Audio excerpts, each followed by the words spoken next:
siyang peanut. Parang amoy mo lang maasim na maalat. Tama! Pitsara. Peanut butter sandwich na may atsara. Ngayon, ano naman ang sayo? Donut na may palamang kilawin Donut. or peanut butter sandwich na may atsara? Ito, sure na ako dito. Donut na may... Kilawin. Kaya, Kaya naman tsura mo, babarian ka na. Bakit? Oo, kasi luto mismo ng tatay ko yung kilawin na yun. Tapos pinasubok niya din sa... Ayan. Loko. Siyempre, alam nila yan. Doon sa taping niya. Oo. Talaga? O sige, tignan natin. Mali natin, baka nagbago isip ni, di ba? Ni Isabel.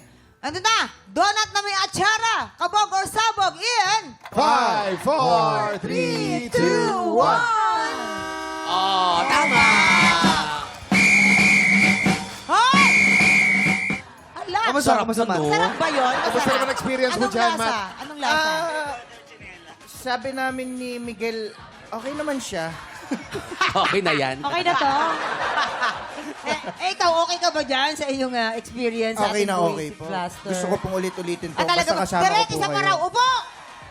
Isa pa. Pero Matt, maraming salamat ha. Thank you